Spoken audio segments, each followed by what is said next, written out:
Bismillahirrahmanirrahim. Assalamualaikum warahmatullahi wabarakatuh. Alhamdulillahirabbil alamin wa bihi nasta'in ala umurid dunya waddin wassalatu wassalamu ala asrafil anbiya'i wal mursalin sayyidina Muhammadin wa ala alihi wa ashabihi ajmain, amma ba'd.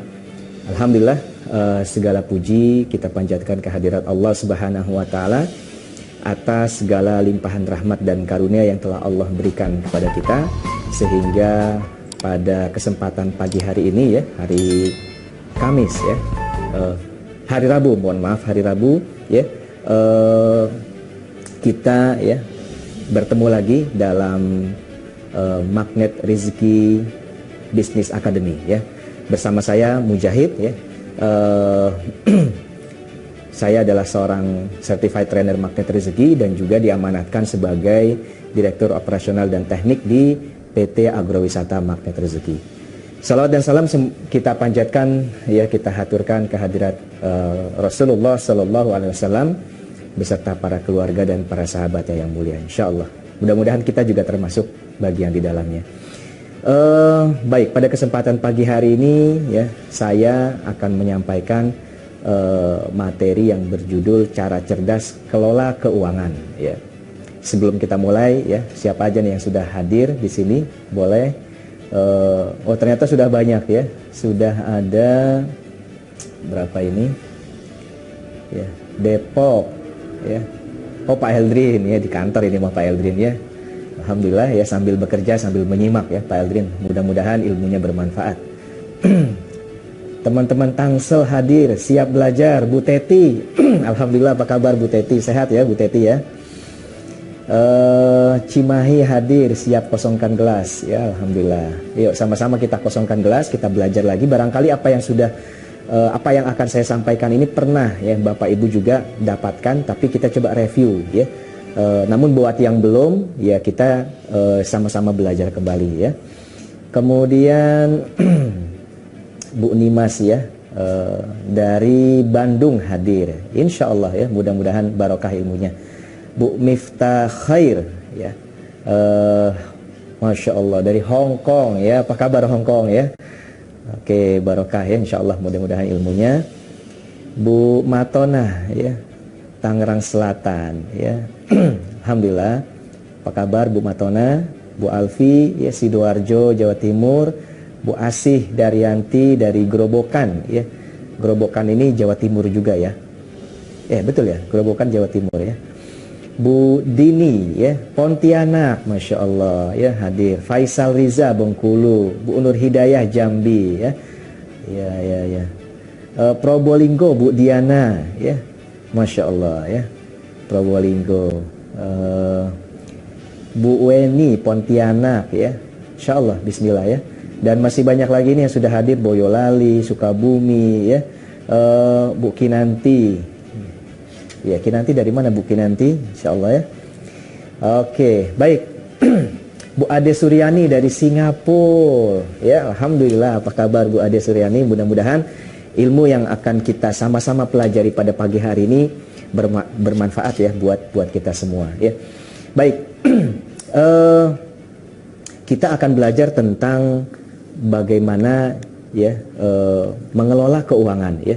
Ini ilmu financial planner. Di materi MRBA sebelumnya ya, saya pernah menyampaikan tentang umat Rasulullah yang kaya raya ya, dimana sebetulnya ya Bapak Ibu semua sahabat, hak untuk kaya itu ya juga dimiliki ya, juga berhak oleh umat Islam ya. Kenapa kita sekarang berpikir bahwa umat Islam itu ya nggak mesti kaya? Karena kita sudah terstigmatisasi ya bahwa umat Islam itu zuhud, dan zuhudnya itu dalam kerangka miskin. Padahal zuhud itu adalah ketika seseorang sudah kaya tetapi dia tidak begitu memegang ya, tidak begitu tamak dengan kekayaannya, sehingga ketika misalnya dia memegang kekayaan, maka kekayaannya itu dipergunakan untuk berbagi kepada orang lain. Nah, baik, pernah nggak Bapak Ibu kepikir ya, ada orang-orang kaya ya yang kekayaannya terus bertambah setiap waktu, gitu kan? Makin bertambah, makin banyak kekayaannya. Pernah nggak Bapak Ibu terpikir seperti itu? Coba dijawab di kolom komentar ya. Kita melihat banyak gitu kan orang-orang yang memiliki kekayaan, terus kok dia bisa ya kekayaannya tambah banyak dan nggak terhitung gitu, sampai puluhan miliar, ratusan miliar, sampai triliunan gitu ya. Kita mikir kan, ya dari mana sih mereka bisa dapat kekayaan yang sebegitu banyak begitu kan? Kita aja yang bekerja misalnya ya, mungkin kita berpikir kita bekerja setiap hari, waktunya sama dengan mereka, sama-sama 24 jam, tetapi uang yang dihasilkan antara kita dengan mereka ini berbeda begitu. Nah, ini kan saya yakin hampir semua orang pernah berpikir seperti itu ya. Nah, apa sebabnya Bapak Ibu ya? Kenapa mereka bisa ya memiliki kekayaan yang sedemikian banyak ya? Sementara kita barangkali ya kekayaannya ini ya masih segitu-gitu aja gitu, nggak bertambah. Nah, apa kira-kira faktor dan penyebabnya? Ya, jawabannya adalah mereka-mereka yang memiliki kekayaan yang terus bertambah itu, ya, itu, ya, mereka mempunyai pendapatan lebih dari satu pintu. Nah, itu kuncinya. Kalau kita, kira-kira pintu pendapatan kita ada berapa, Bapak Ibu? Ya, pintu pemasukan kita ada berapa? Ya kan? Nah, coba dikoreksi ya. Pintu pemasukan kita, pintu pendapatan kita ada berapa? Ya. Oke, semakin kaya terus bertambah ya. Ya. Saya mau kasih ilustrasi begini Bapak Ibu. Seandainya seluruh penduduk bumi ini kekayaannya dikumpulkan ya. Lalu habis itu dibagi-bagi secara merata kepada seluruh umat manusia yang ada di bumi. Katakanlah satu orang ketika dibagi dapat ya, satu orang mendapatkan kekayaan 2 miliar ya. Nah, kalau Bapak Ibu mendapatkan uang 2 miliar, coba tulis di kolom komentar, uang itu mau digunakan buat apa? Ya. Coba ya. Kira-kira mau dipergunakan buat apa?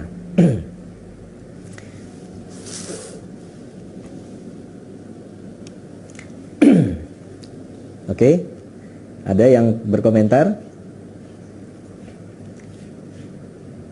Ada Mas Farhat yang komentar, Mas? Belum ada ya? Oke. Nah, ada ya orang-orang yang ketika mendapatkan kekayaan, ya rezeki nomplok lah katakan, uang yang tiba-tiba ya mendapatkan kekayaan yang luar biasa banyak ya. Itu ada yang dipergunakan untuk langsung ya, dipergunakan membeli rumah, dipergunakan membeli mobil ya. Dipergunakan untuk membeli apa namanya?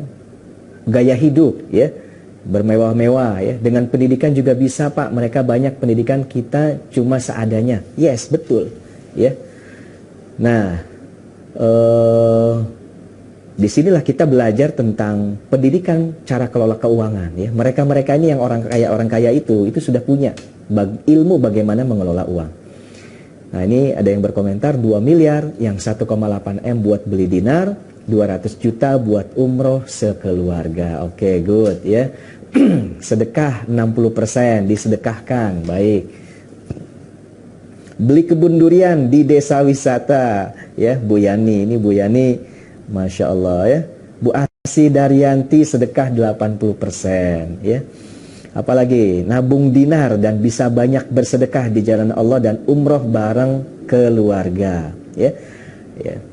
Bu Karin membahagiakan orang tua dan anak yatim, ngajak umroh. Nah, kira-kira uang 2 miliar ini langsung habis gak? Ya. Ini ada yang langsung beli mobil dan beli rumah ya. Ya. Beli kebun sawit, Pak Faisal Reza ya, Faisal Riza, ini karena di Sumatera banyak kebun sawit. Oke, good ya. Hartanya mengalir karena mereka menginvestasikan pada aset. Bu Diana Rine ya. Oke. Good ya Bu Diana. Ya, daftar kuliah anak. Daftar kuliah anak paling berapa ya Bu ya? Nggak nyampe 50-100 juta barangkali ya. Kalau kampusnya negeri mungkin sekitar 20 sampai 50 barangkali ya untuk kuliah anak itu. Nah, sisanya kemana kira-kira? Nah, gitu ya. Nah, ini yang kita, Bapak Ibu, ilmu mengelola uang seperti ini yang masih minim ya diajarkan ya. Padahal seharusnya ilmu ini dimiliki oleh kita sebagai umat Islam ya. Nah, saya mau kasih gambaran ya bahwa di dunia ini ada 3 tipe cash flow ya. Cash flow itu aliran uang ya. Bagaimana uang itu mengalir dari dia masuk sampai dia keluar. Ada 3 tipe.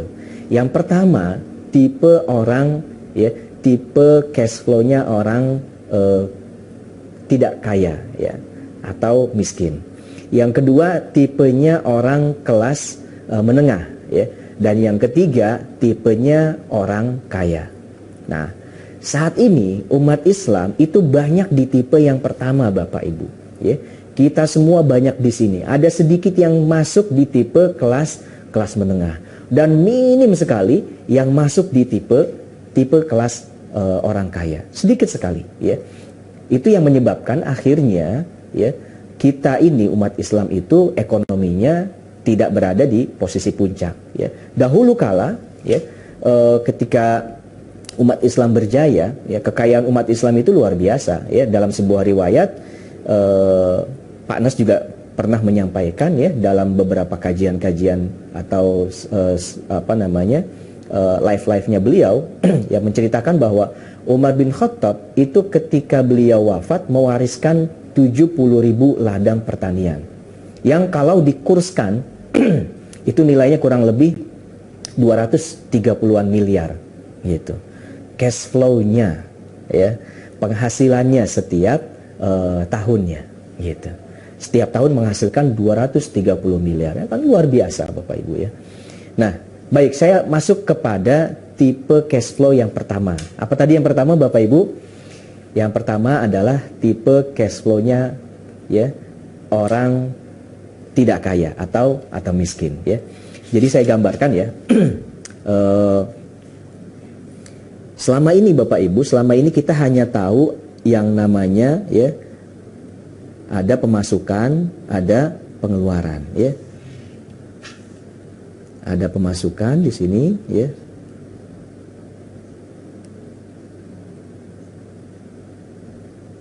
Dan ada pengeluaran. Gitu ya. Kita hanya tahunya ini. Pemasukan kita, gaji kita berapa, penghasilan kita berapa, ya, masuk 10 gitu kan, keluarnya berapa di sini. Gitu ya. Nah, selama ini yang kita tahu itu gitu ya. Nah, padahal ya, selain ada namanya income statement, ini namanya income statement ya Bapak Ibu ya. Ini namanya income statement ya.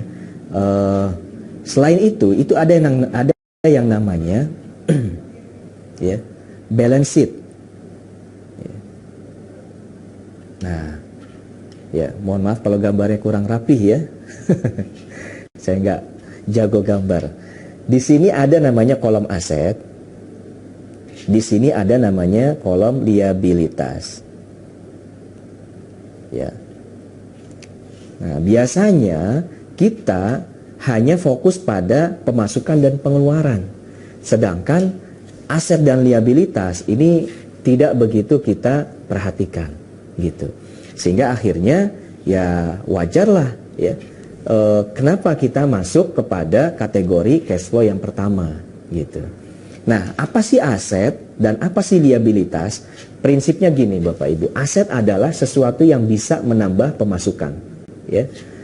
Jadi saya tambahkan di sini aset menambah pemasukan. Sedangkan liabilitas ini menambah ya pengeluaran. Nah, seseorang ini pasti mempunyai aset dan mempunyai liabilitas, ya. Kalau nggak banyak asetnya ya banyak liabilitasnya. Kalau nggak banyak liabilitasnya ya asetnya, itu sebaliknya begitu. Nah, kita kebanyakan ya pertama hanya banyak di sini ya. Hanya fokus di pemasukan dan pengeluaran, tapi belum masuk kepada balance sheet ya. Ini namanya income statement ya. Ini namanya income statement, yang ini namanya balance sheet ya.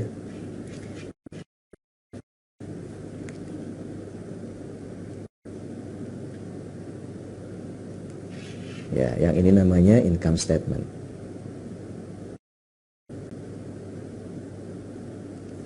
Oke.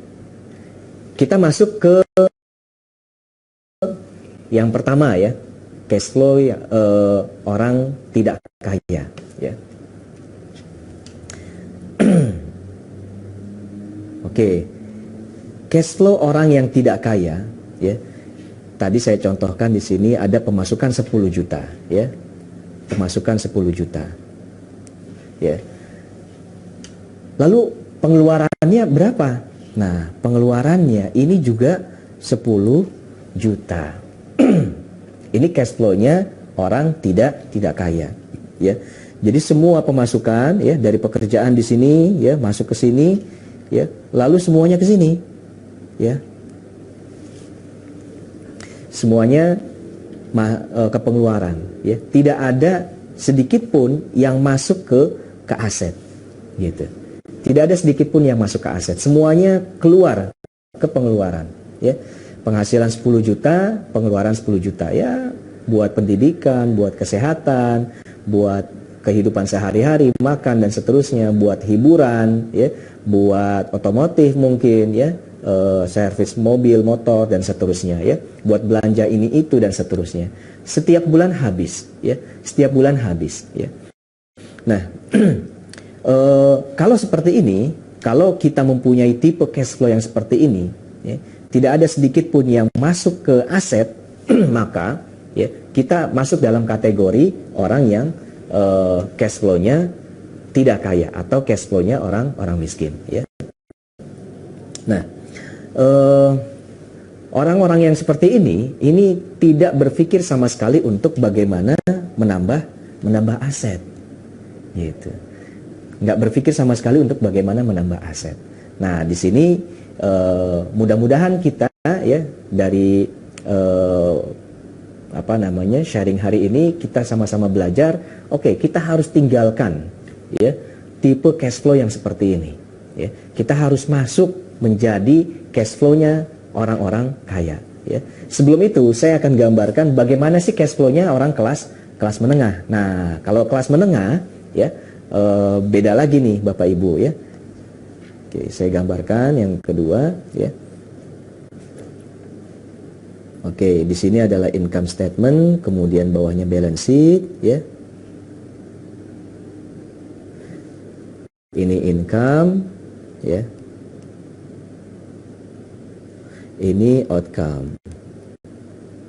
Pemasukan, pengeluaran. Di sini adalah aset, ini liabilitas. Nah, memahami aset dan liabilitas, Bapak Ibu, saya mau tanya pertama nih. Ada seseorang yang memiliki mobil seharga 1 miliar, katakanlah mobil Alphard ya.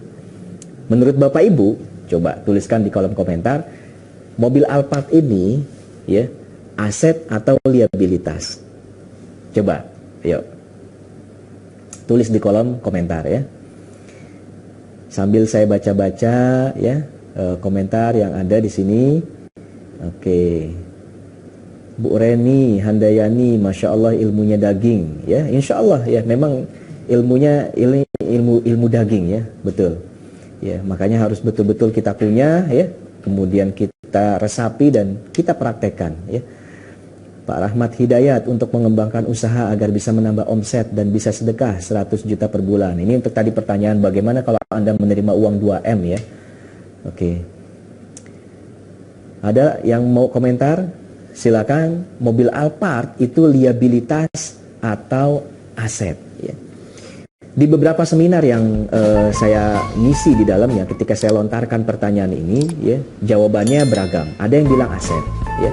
sedikit yang berani bilang itu aset, ya. Tapi banyak yang lebih banyak yang bilang itu liabilitas, gitu ya. Lalu ya saya jawab bahwa ya jawabannya, ini sudah ada yang jawab, liabilitas, mobil disewakan aset. Oke, Bu Diana, ini Bu Diana udah kayaknya sudah pernah ini nih ya, sudah familiar sama finansial literasi. Masya Allah, Bu Diana, top ya. Kemudian, oke, ini semua menjawab liabilitas. Pak Melvinas, Bu Melvinas atau Bapak ini ya? Ya. Melvinas email, tergantung Pak. Baik, ya tergantung ya. Oke, liabilitas. Fatmasari aset, ya. Bu Asi tergantung. Kalau cuma buat gaya hidup berarti liabilitas. Top, ya. Liabilitas kecuali direntalkan bisa jadi aset, Pak Sadullah. Baik. Top juga ya. Nah, betul. Yang menjawab tergantung itu betul. Jawabannya memang tergantung. Bagaimana mobil Alphard itu digunakan, ya. Kalau misalnya seseorang yang mempunyai mobil Alphard, lalu mobil Alphard ini hanya dipergunakan sekali-sekali gitu ya, ya bawa anak liburan gitu ya, keluarga berlibur. Terus lebih banyak nongkrong di parkiran, di garasi misalnya ya. Sementara setiap bulan harus keluar untuk biaya perawatan ya. Sementara setiap tahun nilai mobil itu berkurang 10%. Katakan ya 10% ya misalnya ya. Berarti kan kalau tadinya beli 1 miliar, tahun depan nilainya udah berkurang jadi 900 juta. Tahun depannya lagi berkurang lagi menjadi 800 juta dan terus begitu seterusnya. Begitu ya. Nah, artinya apa? Ya, kalau hanya seperti itu ya tidak menambah pendapatan, maka mobil Alphard ini menjadi liabilitas ya. Tetapi kalau misalnya ada seseorang yang mempunyai mobil Alphard ya, dia menggunakan mobil Alphard ini karena untuk kebutuhan bisnisnya ya. Karena relasi-relasinya misalnya dari luar negeri yang memang melihat performance penampilan gitu ya dari calon kliennya atau calon mitra kerjasamanya ya. Kalau dia misalkan naik mobil yang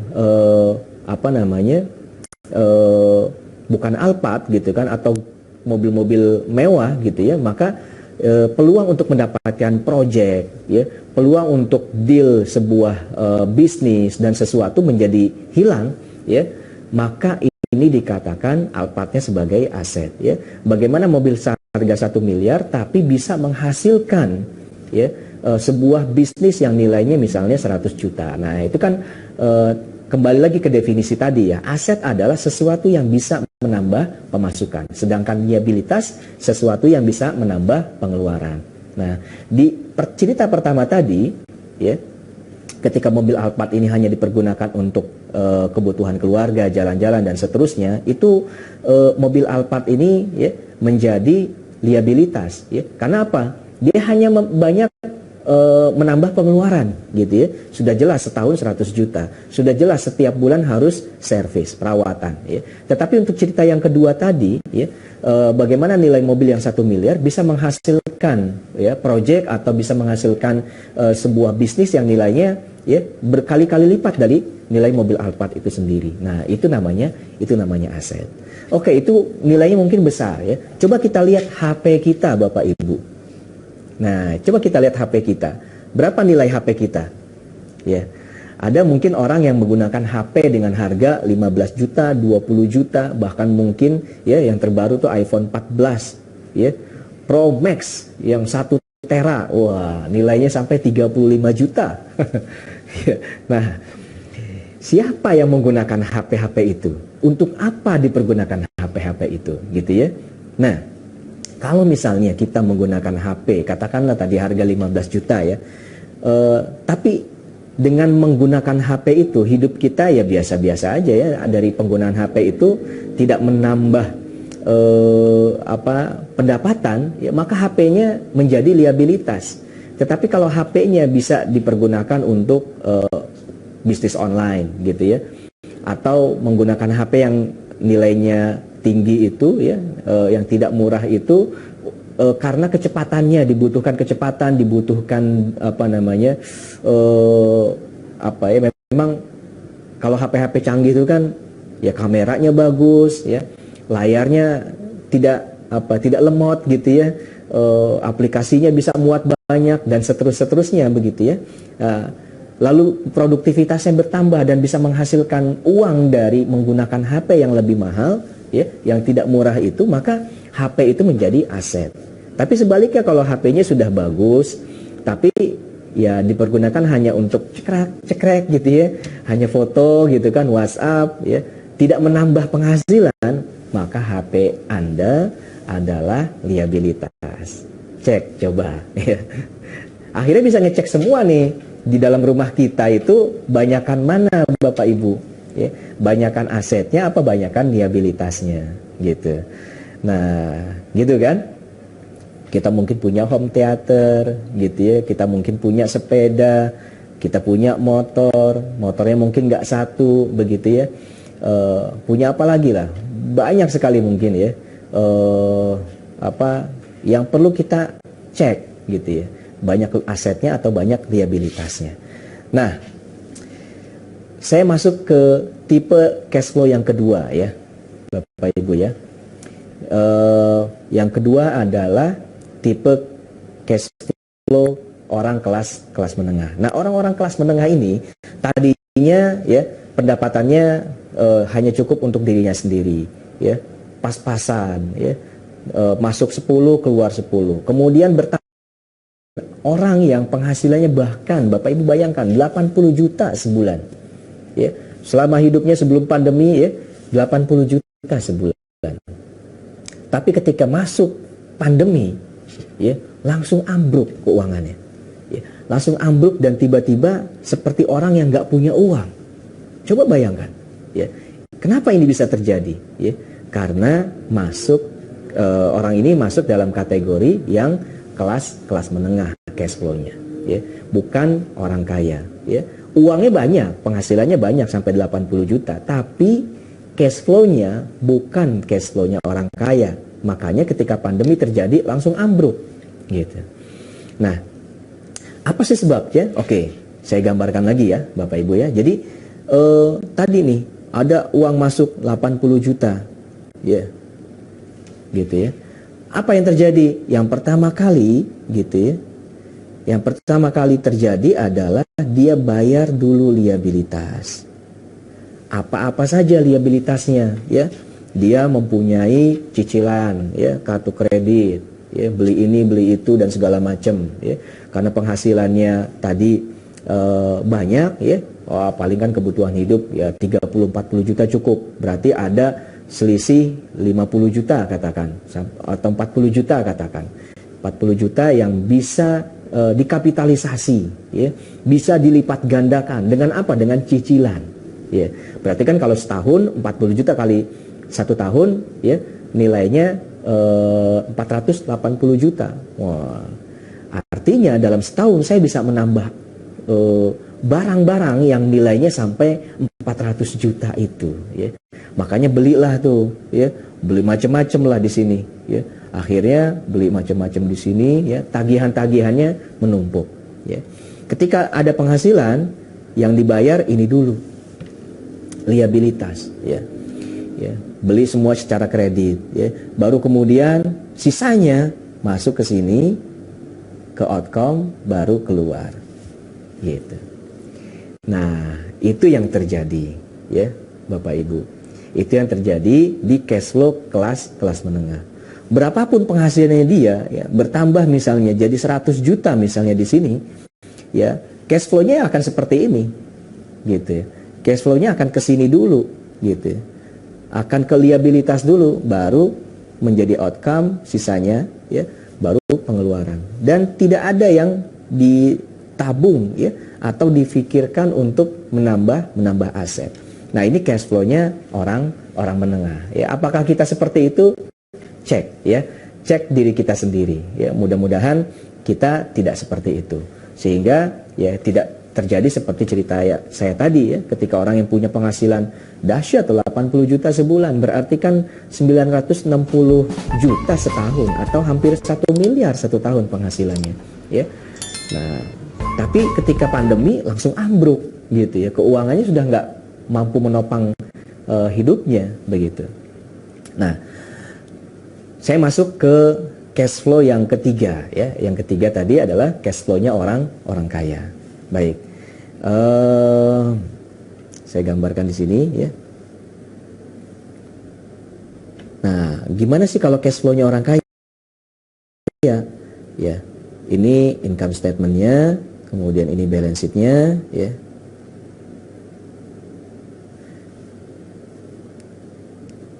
Ya, pemasukan,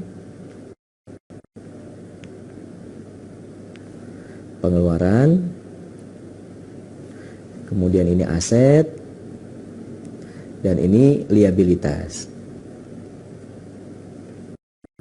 Nah, apa yang terjadi di cash flow-nya orang-orang yang mentalnya kaya ya?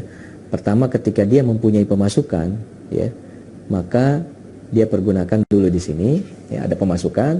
Yang pertama kali dia pikirkan adalah bagaimana caranya dia bisa membeli aset ya, menambah aset. Apa saja aset-asetnya ya? Apa saja aset-aset ya? Tadi prinsipnya aset adalah sesuatu yang bisa menambah pemasukan. Termasuk ini loh, Bapak Ibu hadir di kelas-kelas seperti ini. Ini aset ya. Kan untuk gabung di RBA kan ada biaya kan? Iya. Ibu jadi WR, Bapak Ibu jadi WR atau SBMR itu kan ada biaya.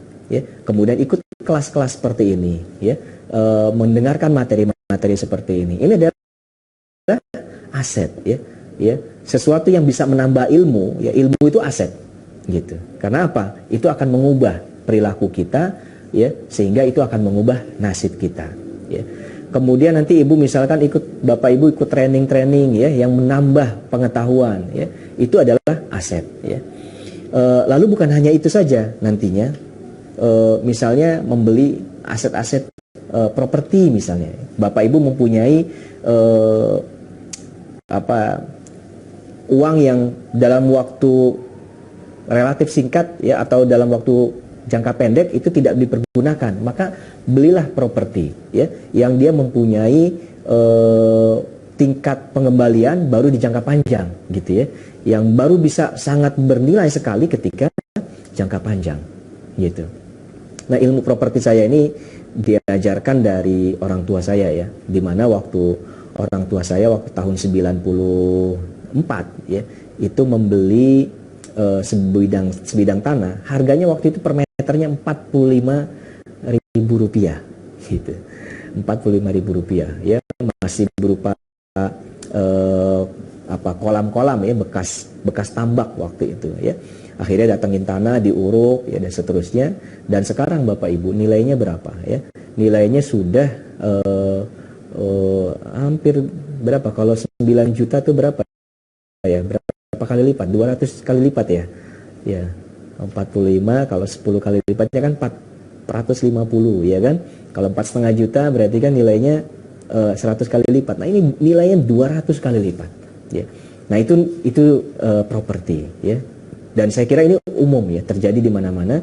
Banyak sekali ya properti-properti yang nilainya tuh naik gitu ya.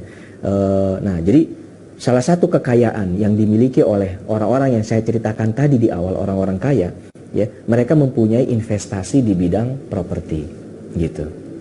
Nah, sehingga ya orang-orang yang cash flow-nya kaya tadi gitu ya, cash flow-nya mental orang kaya, itu pertama kali dia pikirkan adalah aset apa yang mau saya tambah gitu. Karena apa? Nanti dari aset yang bertambah ini ya ya, dia kan akan menghasilkan pendapatan, balik lagi ke sini gitu. Terus saja begitu kan ya, akan muter-muter seperti itu ya. Ya, mungkin dia punya liabilitas gitu ya, tapi liabilitasnya nggak banyak gitu ya. Baru kemudian ya masuk ke pengeluaran gitu. Nah, tapi kebanyakan cash flow-nya dia adalah membeli aset bertambah, asetnya bertambah, asetnya bertambah, asetnya bertambah, dan seterusnya. ya. Nah, ilmu ini yang harus kita miliki Bapak Ibu. Sehingga apa akhirnya ya? Aset-aset kita itu semakin bertambah. Nah, dengan pola yang seperti ini ya, akhirnya ya ya. Oke, saya hapus dulu. Akhirnya apa? Akhirnya pendapatannya ya si orang kaya ini terus bertambah gitu ya, terus naik ya. Kemudian asetnya ya terus bertambah ya. Pengeluarannya mah tetap aja, tapi kalau secara grafik atau secara persentase dibandingkan dengan pemasukan dan kekayaannya, ini cenderung berkurang. Dia punya liabilitas itu juga cenderung berkurang ya. Nah, beda dengan tadi di sini yang cash flow-nya orang kaya ya, cash flow-nya orang tidak kaya ya, masuk langsung habis ya, udah nol sisanya gitu ya. Kalau orang kelas menengah ya, ya pendapatannya naik gitu ya, penghasilan naik, liabilitas juga naik gitu, iya kan? Tapi asetnya tidak bertambah. Nah, berbeda dengan orang-orang yang mental kaya. Pemasukannya naik, pengeluarannya turun, asetnya bertambah, liabilitasnya turun. Nah, kira-kira Bapak Ibu kita ada di mana? Ya, apakah kita sudah menerapkan ini? Ya, maka kalau belum, ya wajar akhirnya kita belum masuk dalam kategori orang-orang yang kaya, gitu ya. Kategori orang-orang yang mentalnya kaya. Nah, ilmu ini yang perlu kita miliki, ya. Sehingga akhirnya dengan begitu, ya, ya kita juga akan menjadi orang-orang yang kaya. Tadi pertanyaannya belum terjawab seluruhnya. Kenapa sih mereka orang-orang kaya itu ya kekayaannya terus bertambah? Nah, coba kita lihat. Orang yang cash flow-nya tidak kaya, pengeluarannya kemana? Belanjanya kemana? Ya kan? Belanjanya ke aset yang dimiliki oleh orang-orang kaya. Ya. Orang-orang kelas menengah, dia mempunyai cicilan-cicilan, ya, baik kartu kredit ataupun beli barang-barang secara kredit, ya. Maka ini bahaya sekali Bapak Ibu ya. Kalau kita jangan tergiur lah sama kredit-kredit cicilan-cicilan itu. Kalau bisa dibayar dengan cash, bayar dengan cash, ya. Sehingga apa? Ini masuk di dalam jurus kerangkeng uang kan ya, yang pernah juga saya share ya. Supaya apa? Supaya kita tidak terjebak di cash flow-nya ya yang seperti ini gitu. Nah, tadi apa tuh ya, belanja di cicilan-cicilan ya, bayar cicilannya ke atau membeli produk ya dari orang-orang yang mempunyai aset di sini, ya kan? Betul nggak? Ya. Kemudian pengeluarannya juga ya untuk belanja di ya, perusahaan atau produk-produknya milik orang-orang yang bermental kaya. Makanya kenapa akhirnya orang-orang yang mentalnya kaya, kekayaannya terus bertambah, terus bertambah gitu. Nah, itulah sebabnya pentingnya ilmu finansial literasi ini ya. Nah, mudah-mudahan ilmu ini bermanfaat buat Bapak Ibu semua, buat kita semua, dan kita bisa terapkan dalam kehidupan kita sehari-hari ya. Oke. Bu Kinanti Kinan ya. Ini tadi mungkin cerita tentang mobil ya. Saya jadikan aset ya. Saya rentalkan dan alhamdulillah berkembang, good ya. Pak Bushro Sembada, tidak boleh ada cicilan. Yes, betul sekali Pak Bushro ya. Sebisa mungkin kita tidak memiliki cicilan ya. Kemudian ya, saya juga pernah sih membeli sesuatu dengan mencicil, tapi itu sesuatu yang saya gunakan sebagai aset gitu. Sebab kalau saya mau beli cash itu nggak mungkin gitu ya. Maka saya cari cicilan yang diperbolehkan dalam Islam ya. Kemudian saya lakukan mencicil, saya hitung, oke, biayanya sekian. masuk dalam hitungan saya, oke, nggak apa-apa, saya cicil begitu. Dan ya alhamdulillah menjadi aset begitu ya. Oke. Bu Dahlia, tergantung kegunaannya. Kalau kegunaannya dikasih sewa, ya, dipergunakan untuk disewakan, ya, ada penghasilan, ya, dari situ berarti aset. Kalau tidak ada berarti sebaliknya. Good, ya, alhamdulillah, ya. Siapa lagi ini? Semoga segera bisa kebeli rumah cash, ya, Bu Iis, amin, ya, insya Allah. Bu Diana, ya, kategori orang kaya di magnet rezeki, penghasilan dibelikan dinar, dinar dibelikan untuk kafling DWMR sama dengan penghasilan, betul Bu Diana, ya. Makanya kenapa akhirnya magnet rezeki itu ketika mengeluarkan produk, gitu ya, ini kita sangat perhatikan betul, ya. Pak Nas itu sangat care dengan hal-hal seperti ini supaya kita ini terhindar dari perilaku konsumtif. Gitu, kita terhindar dari perilaku konsumtif, ya. Ketika mengeluarkan produk, ya, dinar, ya, dinar ini kan salah satu aset yang digunakan sebagai penjaga nilai, ya. Kita punya uang, gitu ya, kalau cuma dijadikan uang saja nilainya akan turun setiap tahun. Tapi kalau, ya, uang ini dipergunakan atau diganti dengan dinar, gitu ya, diganti dengan dinar, maka nilainya akan terjaga, ya. Ya, buktinya tahun lalu, ya, 1 Januari 2022 dengan 1 Januari 2023, ya, kenaikan dinar kan beda, ya kan? Kerasa sekali begitu Bapak Ibu. Ya. Kemudian juga kita mengeluarkan magnet rezeki, mengeluarkan produk kafling, ya. Kafling kebun gitu, ya, kafling villa, ya. Semuanya ini, ya, nilainya, ya, terus bertambah, ya, menjadi aset, ya. Kenapa? Karena dia produktif, bisa menghasilkan sesuatu, ya. Dan kita lagi juga memilih produk tidak sembarangan, ya. Ketika memilih, oke, kafling kebun, ya, cuma kita nggak mau juga kafling kebunnya yang biasa gitu, ya, atau nilai tambahnya tuh nggak besar, ya. Dan alhamdulillah kita ketemu jalan, ya, magnet rezeki ketemu jalan, ya. Kafling kebunnya berupa kafling kebun durian Musangking, ya. Nah, ini kan luar biasa nilainya. Saya pernah, ya, datang ke sebuah kota di sebuah desa di Cianjur, ya. Di situ ada penghasil durian, ya, banyak pohon-pohon durian di sana. Ketika saya tanyakan gitu, ya, ini berapa butir satu pohon, ya, berapa usianya pohon ini? Oh, pohon ini usianya udah puluhan tahun, Pak, ya. Berapa butir kalau panen? Ini kalau panen bisa sampai 300 butir. Wah, banyak sekali, saya bilang, ya. Banyak dong penghasilannya. Berapa dibeli ini durian kalau di sini? Ini kalau panen, Pak, satu pohon ini yang 300 butir itu dihargai 1 juta rupiah. Wah, saya kaget. 1 juta gitu, ya. Kok murah sekali gitu, ya.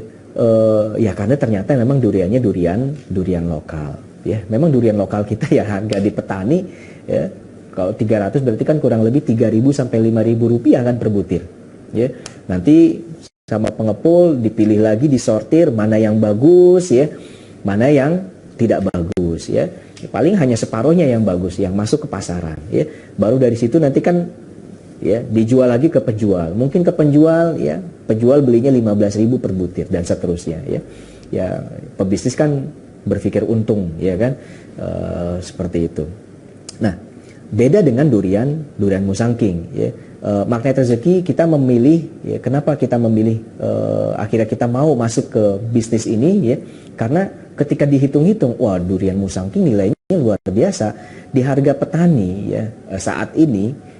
Itu harga durian Musangking per kilogramnya 250.000 rupiah per kilogram. Satu butir, ya, satu butir durian Musangking itu bisa 1,8 sampai 2,5 kilo, ya, 2,5 kilogram. Artinya, ya, katakan 2 kilo lah, ya.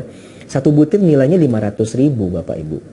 Ya, coba bayangin kalau usianya sudah sama dengan tadi lah, ya, sudah menghasilkan 300 butir, ya. Berarti 300 butir kali 500.000 ya, 150 juta sekali panen. Dahsyat kan? Luar biasa nilainya. Nah, makanya akhirnya dengan hitungan-hitungan begitu, oke lah, kita masuklah ke bisnis itu gitu ya. Kita ambillah kebun durian, kita jadikan sebagai sebuah produk ya, untuk menyelamatkan uang-uang kita ya, untuk menjadikan kita memiliki kekayaan yang berlimpah dengan cara yang berkah. Nah, seperti itu ya. Nah, selain itu kita saat ini memang belum kepikiran ke yang lain ya. Ya, kita hanya kemudian Magnet Rezeki ya, mengeluarkan produk-produk fashion ya. Fashion kan kebutuhan hidup kita sehari-hari ya, dan seterusnya. Nah, tentunya nanti kita juga akan melihat kalau seandainya ada sesuatu yang bagus ya, dan itu bisa sifatnya menambah kekayaan, maka kita akan ambil. Kalau hanya sifatnya liabilitas, ya mohon maaf, Magnet Rezeki nggak masuk ke situ ya. Di Bintaro, durian Musangking satu buahnya 750.000. Keren kan? Oh ya, keren banget ya. Sudah pernah makan belum Bapak Ibu ya durian Musangking? Ya, kita alhamdulillah ya, ini juga karena masuk ya ke bisnis ini gitu ya. Kita penyuka ya, saya termasuk penyuka durian, tapi nggak begitu maniak begitu ya. Terus nyobain lah kita durian Musangking ya. Tadinya ya, ada 3 buah durian biasa, durian bawor ya, sama durian Musangking ya. Ya, kita coba nih satu-satu. Durian biasa, wah ini durian biasa yang enak gitu ya. Jadi rasa durian yang enak tuh yang agak sedikit pahit-pahit gitu ya, tapi ada manis-manisnya, jadi bercampur di lidah. Terus kemudian dagingnya juga legit gitu ya, seperti itu ya. Kita makan, wah enak ini ya, ya. Warnanya agak kuning ya, putih tapi agak kuning dikit ya. Kemudian kita makan durian bawor ini ukurannya besar ya, jadi satu butir itu bisa sampai 3,5 kilogram sampai 4 kilo gitu ya. Begitu dibuka dagingnya juga besar ya, dagingnya besar ya, empuk juga, rasanya legit, warnanya agak kekuning-kuningan ya. Kemudian begitu dimakan, wah ini yang durian lokal ini lewat gitu ya, durian bawor luar biasa ya. Kemudian begitu makan durian Musangking, wah kecil sih ya, buahnya kecil, nggak sebesar yang bawor gitu ya. Terus kemudian begitu dibuka ya, dagingnya warnanya kuning ya, empuk, kemudian legit ya, bijinya kecil gitu ya. Begitu dimakan, wah luar biasa ya. Memang ini durian Musangking varietas yang termasuk diunggulkan ya, makanya akhirnya dicari ya. Dan di Malaysia itu pemerintahnya memang menggalakkan perkebunan durian Musangking sebagai salah satu ya cara untuk menambah kekayaan ya Malaysia itu sendiri. Ya, Bapak Ibu bayangkan mereka mempunyai 72.000 hektar ya, perkebunan durian Musangking dan dikelola secara profesional ya. Sehingga akhirnya ya durian Musangkingnya kualitasnya ya merata ya, sama, dan memang menjadi rujukan ya. Orang taunya kan durian Musangking di mana? Malaysia gitu. Nah, insya Allah kita ya di Desa Wisata Magnet Rezeki itu mempunyai 14 hektar kurang lebih lahan, kurang lebih ditanam sekitar 1000-an pohon ya, yang mudah-mudahan menjadi, insya Allah mudah-mudahan sukses ya. Dan jika sukses maka ini akan menjadi lumbung durian Musangking pertama dan terbesar di Indonesia gitu. Banyak sih memang orang-orang yang sudah membudidayakan durian Musangking, hanya saja cara pengelolaannya yang masih belum sesuai, masih belum pas ya. Mengelola durian Musangking itu nggak sama dengan mengelola durian lokal ya. Nah makanya karena kita juga bertemu dengan expertnya, oke, kita beranilah masuk ke durian Musangking ya. Nah Bapak Ibu, jadi itu ya, mudah-mudahan ilmu tentang finansial literasi ini bermanfaat buat kita semua ya. Oke. Insya Allah ya ingin membelikan rumah untuk orang tua. Yes, Bu Setiani, amin ya, kita aminkan ya. Mudah-mudahan terkabul insya Allah ya LOP-nya. Bu Riznalmi Yoyon ya, MR mengedukasi jamaah untuk pandai finansial literasi. Yes, betul. Ya. Bu Pate Patmawati, LOP lunas cicilan dan amanah. Amin ya. Mudah-mudahan ya setelah mendengar ilmu ini ya, stop cicilan-cicilan. Stop tambah cicilan ya. Semuanya kita stop ya. Oke, yang cicilan masih ada kita habiskan. Gitu ya. Dan kita tahan gaya hidup kita ya untuk menambah liabilitas. Tapi kita coba mulai ya menambah aset gitu ya. Nah, dari cerita saya tadi Bapak Ibu ya, ketika ada orang yang punya penghasilan 80 juta ya, ini kan ya uangnya banyak ya. Ya 80 juta itu kan bukan uang sedikit ya. Tapi sekali lagi, yang namanya kaya itu bukan cuma soal jumlahnya, tapi mindsetnya. Ya, makanya kita ya setelah mendengar ini kita ubah ya mindset kita, mental kita menjadi mindsetnya orang kaya. Ya. Nah, jadi jangan khawatir ketika penghasilan kita pun misalnya masih belum banyak, belum besar ya. Katakan masih di bawah 10 juta ya. Tapi kita coba mindset kita mindset orang kaya. Ya. Sisihkan dari 10 juta itu ya untuk kita belikan aset ya. Awal-awal ya belikan aja dulu dinar ya. Tabung MR Gold misalnya, tabung dinar. Terus ditabung supaya tidak mudah itu keluar ya. Ya. Coba mulai diatur dari 10 juta ini ya, pengeluarannya buat apa saja ya. Tetapi kemudian juga ditata gitu ya. Tidak kemudian pokoknya 10 juta ya keluar 9 juta, 1 juta ditabung, pokoknya 9 juta jadi apa? Nah, itu nggak bakal berhasil juga Bapak Ibu. Kita mesti punya klasifikasinya ya, klasifikasinya. Keluar buat pendidikan berapa, keluar buat otomotif berapa, buat makan sehari-hari berapa ya. Nah, ini yang harus kita atur. Porsi-porsinya diatur semua. Ya. Jadi meskipun penghasilan masih di bawah 10 juta, tapi kita dengan memiliki mental ya cash flow-nya orang kaya, suatu saat bismillah ya, insya Allah nanti Allah akan angkat ya, Allah akan pindahkan gitu ya, Allah akan tambahkan rezekinya ya menjadi cash flow-nya orang kaya, dan juga kekayaan kita menjadi bertambah. Tadi yang ingin LOP mempunyai rumah, yang LOP ingin mempunyai mobil ya, bismillah ya, selain dengan ikhtiar ilmu yang seperti ini kita miliki ya, ilmu-ilmu magnet rezeki kita jalankan ya, yang tadinya mungkin ya dengan ikhtiar ini kita hitung-hitung, oke, ini dengan cara finansial literasi ya kita bisa memiliki sesuatu nanti di tahun sekian ya. Tapi kita mempunyai LOP ya, kita punya keajaiban ya, kita punya Allah yang kalau pengen memberi sesuatu bisa tanpa hijab gitu ya, maka kita terapkan itu ya. Alhamdulillah bisa jadi ya, yang tadinya sudah nabung buat pergi umroh ternyata tabungannya nggak kepake ya, umrohnya jalan ya, ternyata dapat hadiah, dapat sesuatu gitu ya, dan seterusnya. Nah, itu yang bisa saja terjadi.